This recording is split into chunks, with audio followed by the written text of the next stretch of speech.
हाय यार, मैं सबका स्वागत है मेरे YouTube channel BTS Korean army 341 Bhojpuri song. तो आज मैं माई मास्टर हबी का पार्ट 23 स्टार्ट करूँगी। तो चलिए स्टार्ट करते हैं।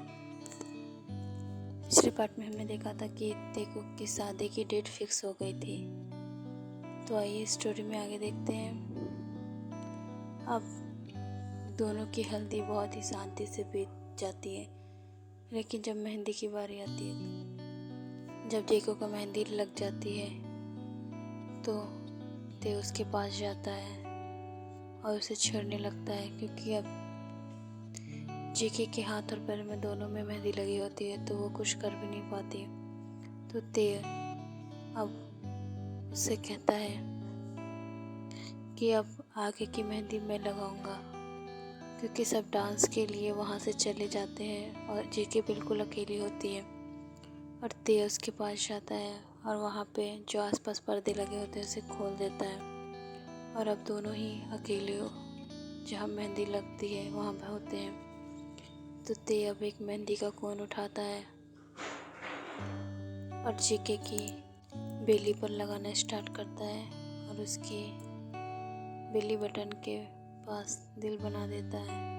और जेके बहुत ज़्यादा ही हॉट हो रही थी, और फिर ते जब वहाँ पे दिल बना लेता है तो वह उसके बैक साइड पे आता है और उसके नेक के पास भी कुछ डिज़ाइन ड्रॉ कर देता है। अब जेके और भी ज़्यादा हॉट हो रही थी, लेकिन ते अभी उसे छेड़ना बंद नहीं किया था, और वो उसको और ज़्यादा टीज करे जा रहा था।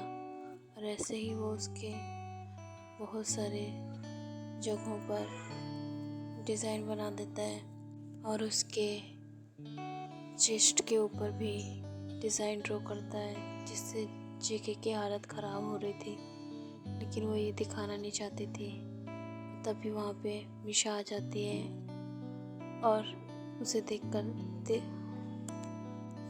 जेके से अलग हो जाता और मिशा के पास जाके खड़ा हो जाता है और पूछता है, तुम यहाँ पे कैसे, और कैसी हो तुम, ठीक हो? तो इसमें मिशा स्माइल देती है और कहती है, यस यस ते, मैं ठीक हूँ, और तुम? तो ऐसे दोनों बातें करते हैं, और फिर बातें करने के बाद ते चला जाता है, क्योंकि उसका इम्पोर्टेंट कॉल आ जाता है। तो मिशा जेके के पास आके कहती है, कांग्रेट्स जेके, मुबारक हो तुम्हें मेरा ते। तो इस पर जेके को कुछ डाउट होता है और वो शॉक होकर देखती है। तभी मिशा फिर से कहती है, ओह तो वो मेरा फ्रेंड है ना, तो हुआ ना मेरा ते ते। तो जेके कहती है और वो कुछ नहीं बोलती है। तभी सब आ जाते हैं और जेके की मेहंदी की रस्म भी हो जाती है, और अगले दिन शादी होती है। अब ते और जेके की शादी भी हो जाती है, और बहुत धूमधाम से शादी होती है, लेकिन कोई भी ये नहीं जानता था कि ते और जेके का रिश्ता आखिर है कैसा।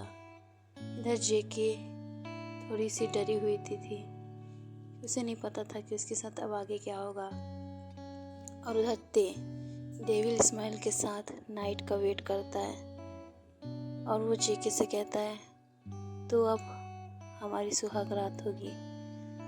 तो जैसे ही जेके ते के घर जाती है, तो ते के मॉम डैड कहते हैं, थोड़ा सा जेके को आराम कर लेने दो आज, क्योंकि वो बहुत ज़्यादा थक गई है। तो इस पर ते भी कुछ नहीं कहता है, और वो बहुत ज़्यादा ही थका हुआ था, तो वो अपने रूम में जाके सो जाता है, और जेके भी इधर आराम करती है। नेक्स्ट डे जेके तैयार होके बैठ जाती है रूम में, और उधर से उसकी मॉम आके कहती है, जेके फटाफट से अपने कुछ कपड़े पैक कर लो, क्योंकि ते तुम्हें अपने फार्म हाउस पे लेके जाना चाहता है। तो ते भी जेके को ले जाने के लिए खुश हो रहा था, क्योंकि आज उसका बदला पूरा होने वाला था।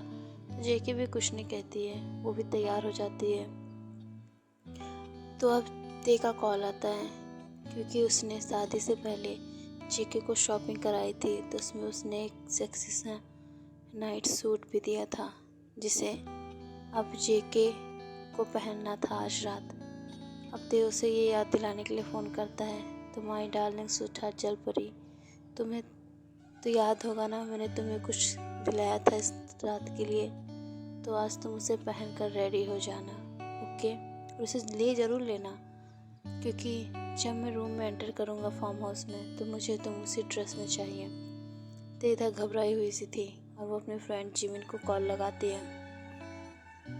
जिमिन भी उसे समझाती है कि देख जेके, अब तो कुछ भी नहीं हो सकता है, और वैसे भी वो तेरा हबी है, तो तू अब उसे कैसे दूर रख पाएगी, तो तू उसे माफ़ कर दे।